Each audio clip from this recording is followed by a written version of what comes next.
Muy buenos días, muy buenas tardes, a la hora que estén ustedes trabajando, Escuelas por la Tierra. Yo soy Rosalba Tomás y voy a trabajar con ustedes un poquito el tema de educación ambiental en las escuelas desde un punto de vista que va más allá de plantar árboles. Sabemos que la mayoría de la gente cuando empieza a trabajar estos temas se enfoca mucho en los árboles, en la composta, pero cuando estamos interesados en volvernos educadores ambientales y en transmitir un poquito el, el, el impacto que puede tener la educación ambiental en los alumnos, nos gustaría reflexionar y profundizar un poco en qué significa la educación ambiental y de dónde viene ese interés del educador ambiental o de la educación ambiental para formar a las personas y que comprendan mejor el mundo en el que viven.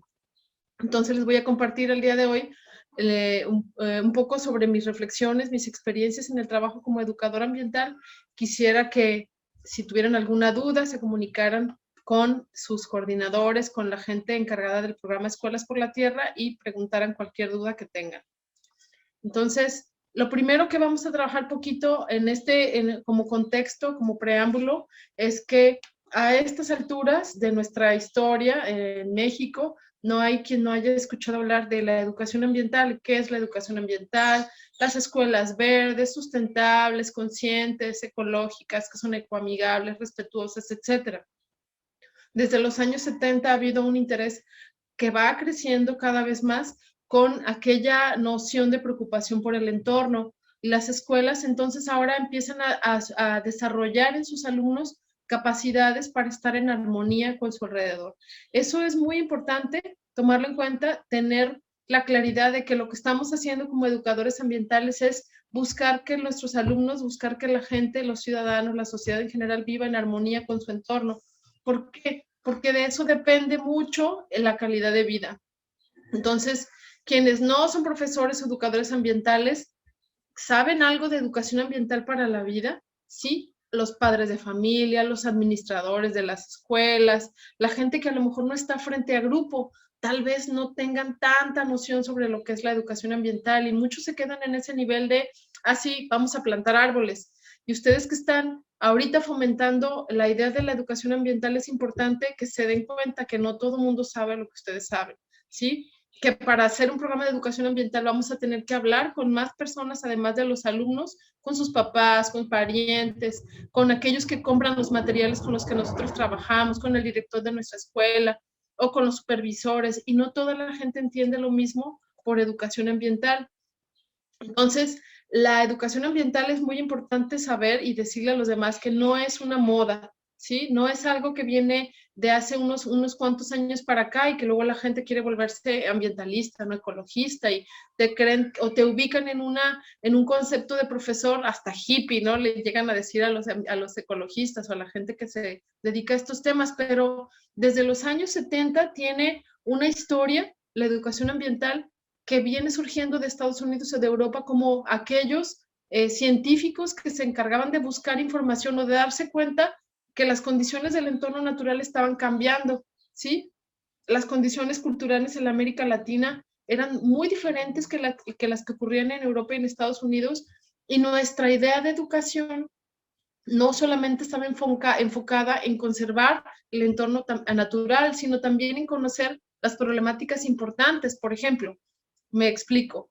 La gente que trabajaba, educadores ambientales que trabajaban desde Europa o desde Estados Unidos, hasta los años 80 empezaron a darse cuenta que la pobreza y la degradación ambiental estaban unidas, ¿sí? Antes de eso, no había una noción tan clara para la gente o para los modelos de educación ambiental europeos.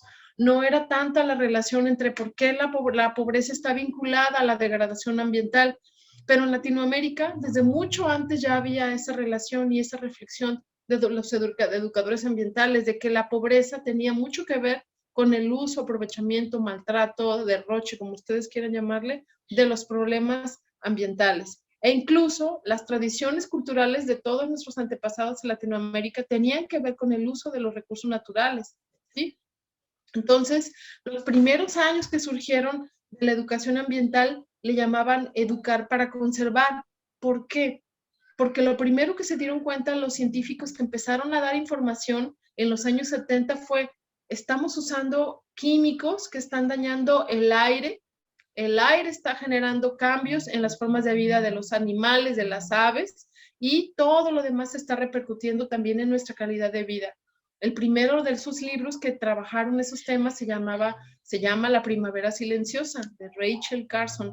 Ese libro fue un parteaguas porque se llamaba Primavera silenciosa porque Rachel Carson, que era química, se dio cuenta que las primaveras cada vez tenían menos sonido de aves, cada vez había menos aves volando, cada vez había... ¿Y por qué? ¿Qué sucedía? Se empezaron a dar cuenta con estudios que las aves estaban siendo afectadas por el uso del DDT.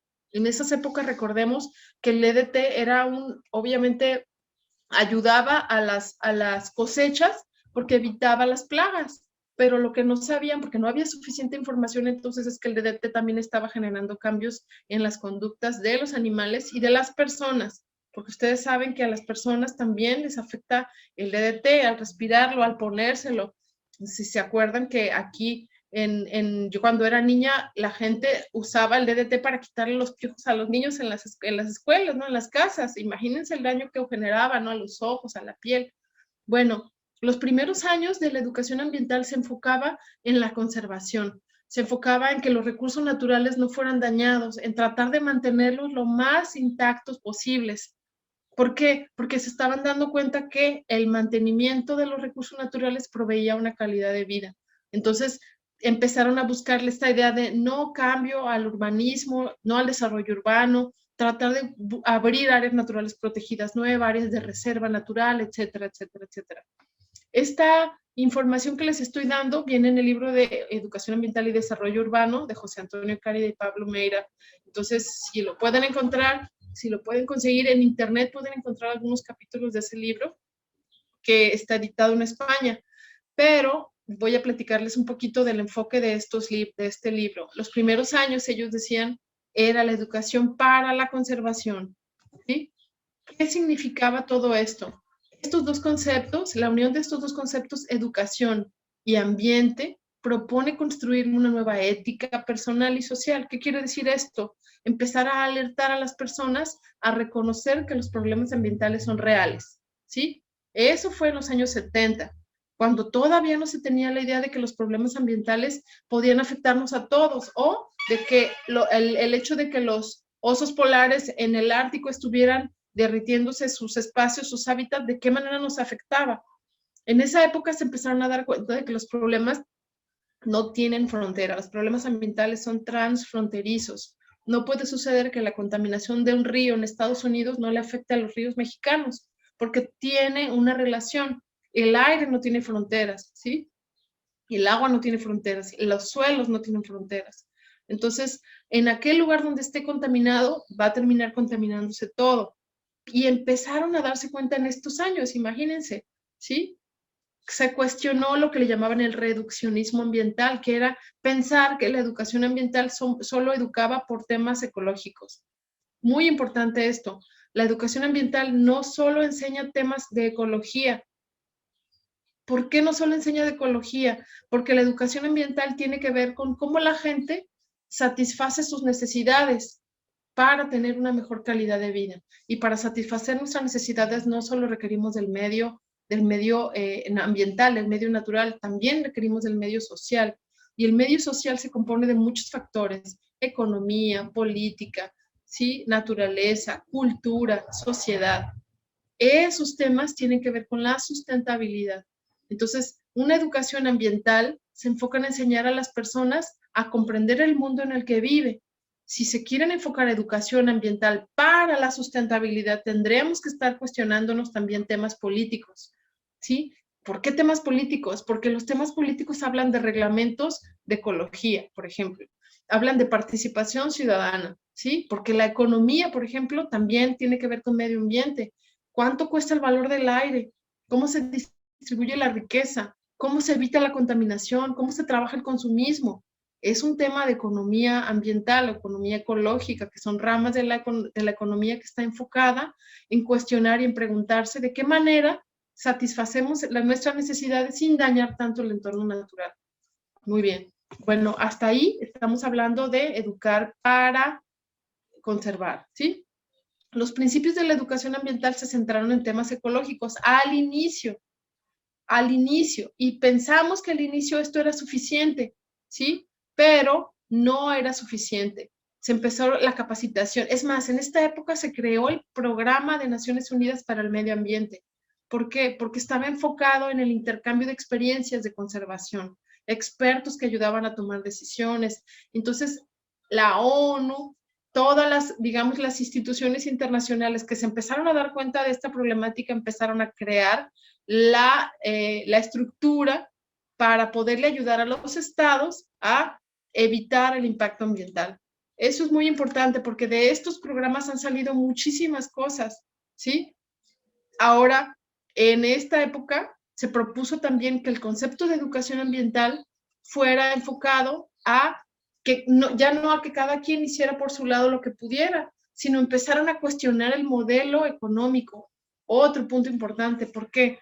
Porque antes de esta época nadie se cuestionaba el consumismo, nadie se cuestionaba la producción excesiva, nadie se cuestionaba el uso de petroquímicos, porque no había todavía consecuencias de eso, ¿sí?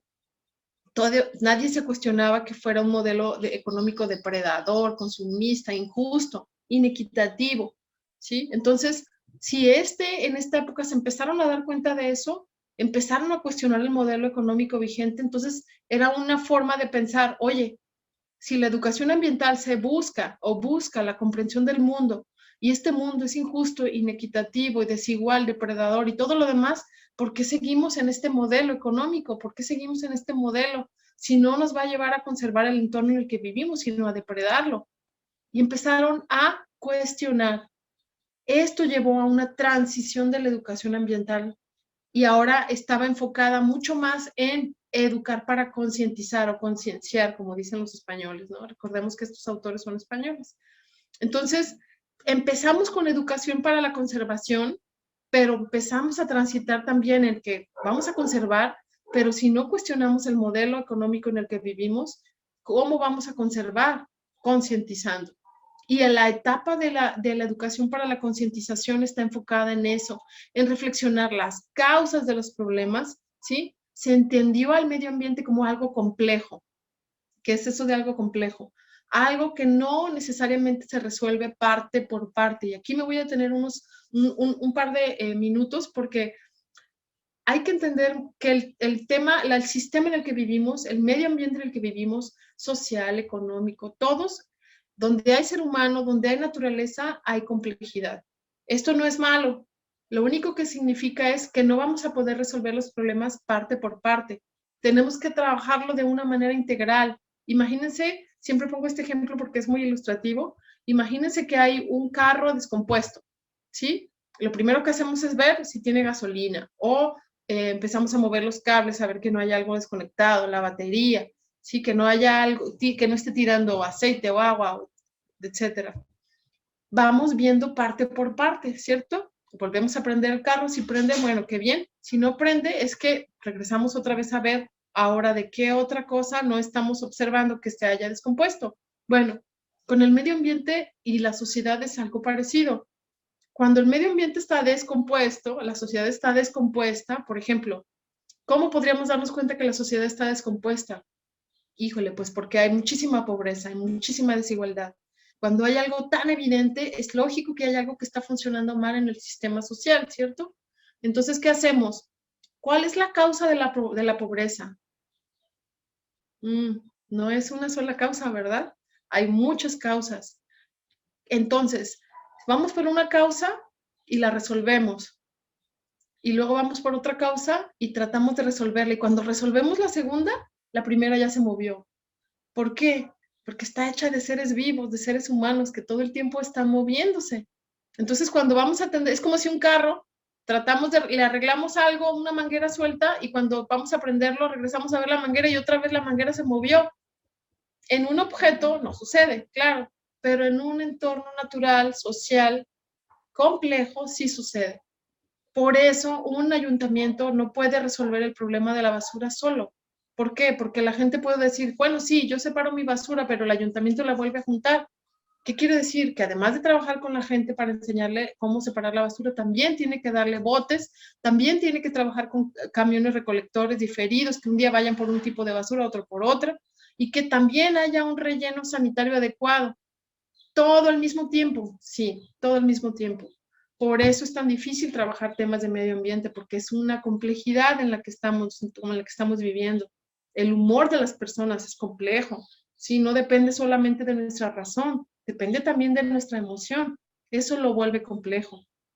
Por eso trabajar con personas desde el punto de vista del educador ambiental es complejo, porque no siempre van a estar de modo, no siempre van a tener información, no siempre van a tener la actitud adecuada.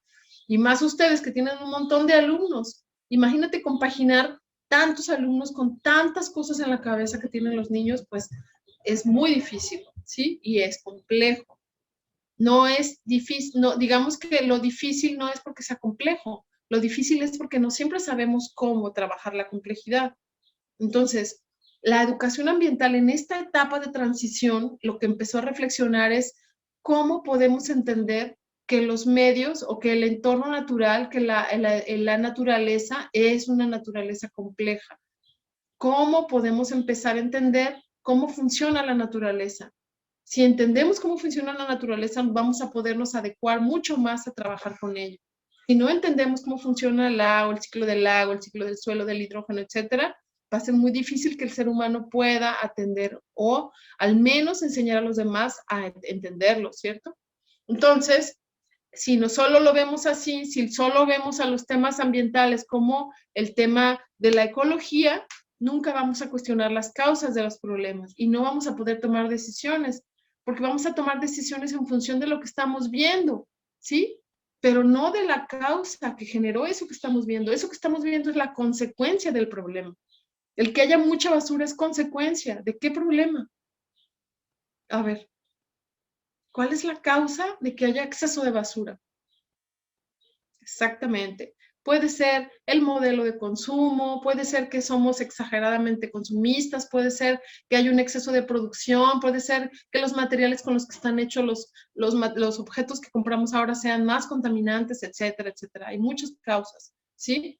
Entonces, es cuando empieza a generar un modelo de desarrollo en el que permite satisfacer nuestras necesidades, pero aprovechando o conviviendo mejor con los recursos naturales con los que contamos, es decir, tener conciencia de que tenemos un planeta finito. Eso es lo que trata de concientizar la educación ambiental para la concientización. Para la conservación es mantener lo que hay.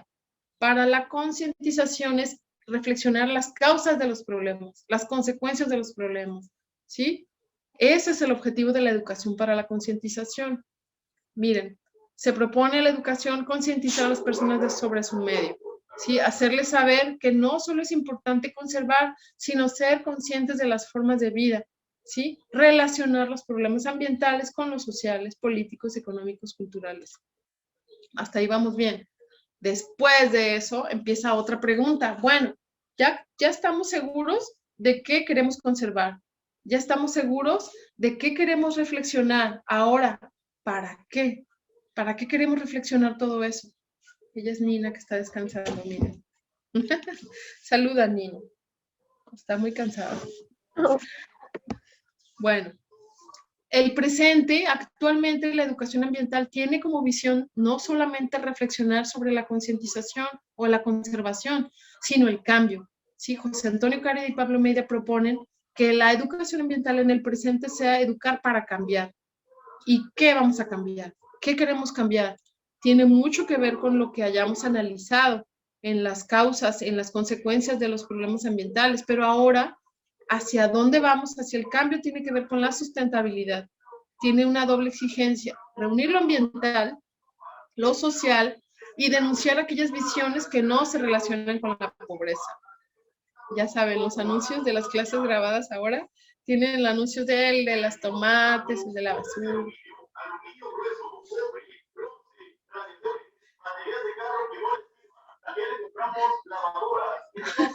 Por si no saben qué hacer con la reutilización de sus recursos, busquen estos camiones que andan pasando para recolectar todos los cacharros viejos.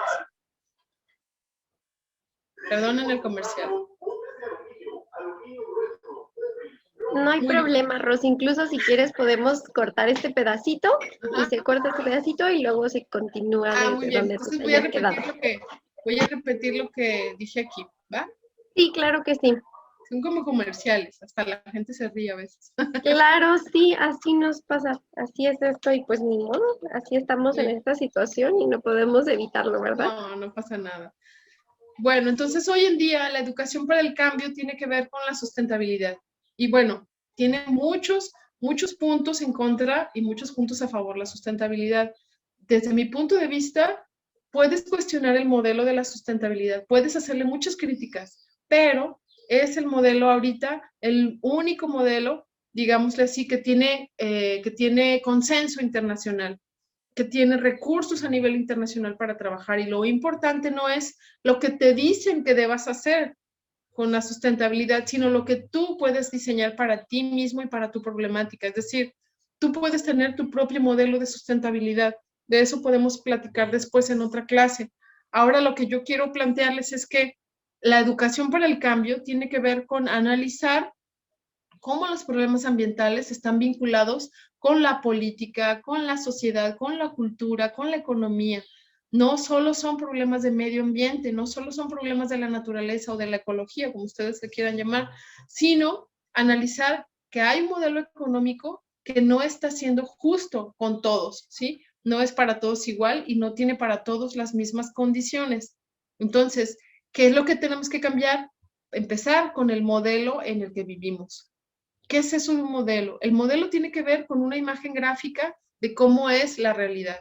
Yo les puedo pedir a ustedes, a ver, dibújame qué para ti es el centro del mundo, qué es lo más importante que hay para ti. Y puedes dibujar una libreta en el centro, una palabra, mi familia, por ejemplo, ¿no? Puedes poner en el centro tu familia.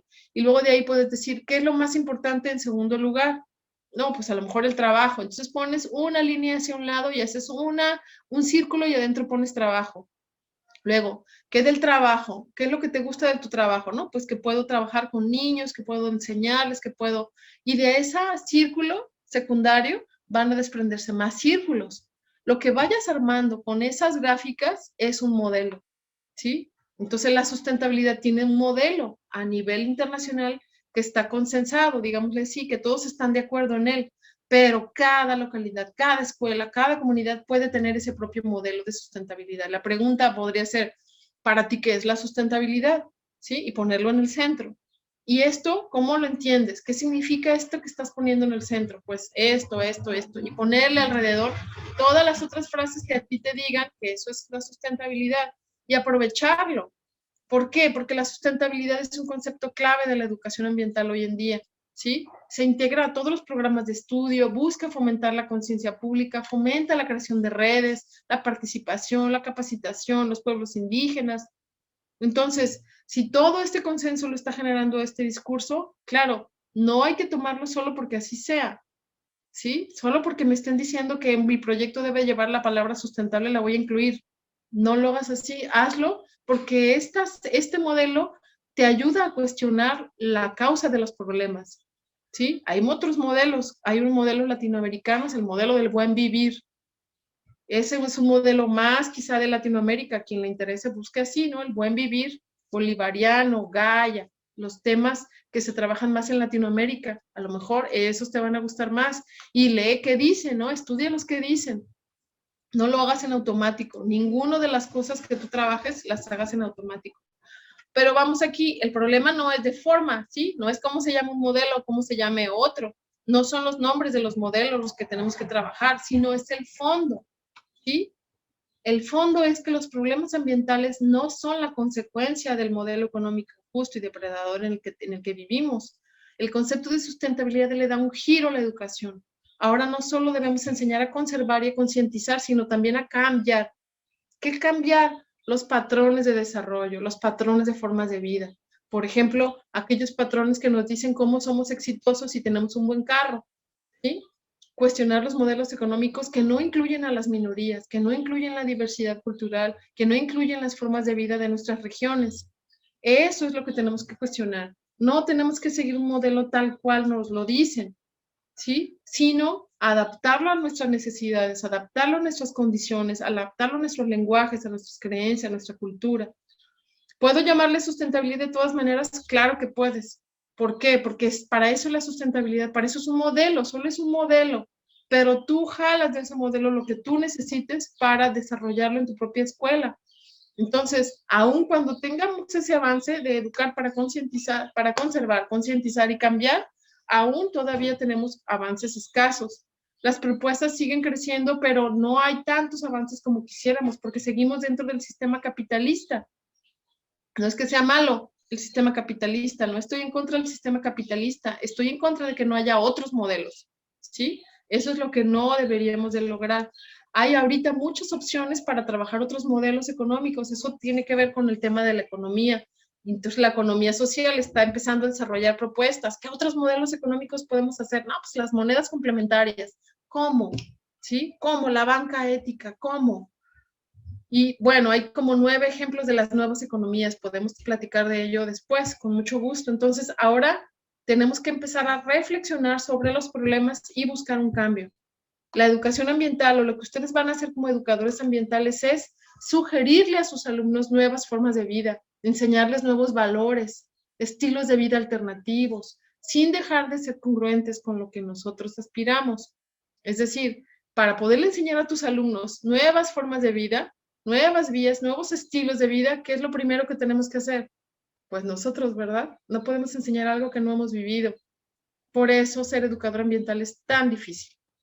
¿Por qué? Porque todo aquello que tú le recomiendas a tus alumnos lo tienes que hacer tú. Y si no lo hacemos nosotros, no vamos a poder resolverle las dudas que tengan los alumnos sobre eso. Les pedimos, a ver, separa tu basura orgánico e inorgánico. Ah, maestro, ¿usted lo hace? Híjole. No tengo espacio, no tengo jardín. Entonces no les digas que lo hagan, porque ¿cómo sabes si ellos tienen espacio o jardín? Y luego se van a sentir mal porque no lo pueden hacer. Pero ¿qué pasa si el maestro dice, pues a pesar de que no tengo jardín, tengo un bote donde puedo meter mis orgánicos, luego echarle un poco de tierrita y luego otra vez orgánico, luego tierrita y luego eso voy al jardín de mi colonia y lo entierro? Hay muchas alternativas. Por eso el educador ambiental enseña alternativas, pero para enseñarlas tenemos que hacerlas nosotros. Coman sano, hagan ejercicio. A ver, ¿tú comes sano? ¿Tú haces ejercicio? Porque si no, no podemos resolver dudas, no podemos conducir el cambio de nadie. El educador ambiental tiene un gran trabajo que es ser el ejemplo. Y obviamente no quiere decir que seamos perfectos o que todo el tiempo vamos a seguir el ejemplo. Tiene que ver con que ya decidiste ejercer ese papel, ese rol de educador ambiental y entonces lo vas a hacer mientras más puedas. Cuando no puedes, hay que ser conscientes de que no se puede, ¿sí? Cuando no podemos trabajar en esos temas, tenemos que estar seguros de que tal vez ahí no estoy logrando lo que yo quiero, pero estoy en el camino. Y créanme que el estar consciente de estar en el camino te hace darte cuenta cuando te desvías de ese camino. Cuando dices, híjole, este fin de semana me traté muy mal, pero ya me di cuenta. Lo más importante de todo es cuando te das cuenta. Eso desde mi punto de vista es ser consciente, darte cuenta. Porque ser consciente no significa que todo el tiempo estés haciendo lo correcto. Simplemente se tiene que ver con que ahora que no estoy haciendo lo correcto me estoy dando cuenta. No es lo mismo que tener una ignorancia y todo el tiempo estar haciendo algo incorrecto que te va a dañar, pero no saber que estás haciéndolo. Entonces, los invito a que saquen al educador ambiental que llevan dentro, porque todos lo tenemos, a todos como seres humanos tenemos un vínculo con la naturaleza, todos. ¿Por qué? Porque estamos hechos de lo mismo. Tenemos las mismas moléculas funcionando nosotros, la naturaleza, el árbol y la estrella, ¿sí? Entonces, si estamos hechos de lo mismo, quiere decir que tenemos que preocuparnos por lo demás, porque gracias a lo demás estamos vivos. Y obviamente el educador ambiental lo que hace es fomentar ese amor por la naturaleza, por todo lo que nos rodea, todos los seres vivos. Pues es una religión tal vez. Yo no la veo como una religión, pero sí como una filosofía, como una forma de pensar, que es el animismo. El animismo lo que dice es que todas las cosas están animadas. ¿Qué quiere decir que están animadas? Bueno, en la época antigua la palabra anima significa alma, pero ahora lo que significa, bueno, anime viene de ahí, ¿no? Que está vivo, que se mueve. Eso significa el animismo, tener la conciencia de que todo lo que nos rodea está animado. Tiene de una forma u otra vida, aunque sea una piedra. Tiene minerales que también tenemos nosotros. En nuestro cuerpo hay oro, igual que en una piedra. Claro que la proporción es lo que dice todo. Entonces, ser educador ambiental implica mucha conciencia de tu entorno, implica mucha conciencia de lo que eres tú mismo y de lo que dices. de lo que piensas, de lo que dices, de lo que sientes, ¿sí? Entonces hay que buscar esa coherencia.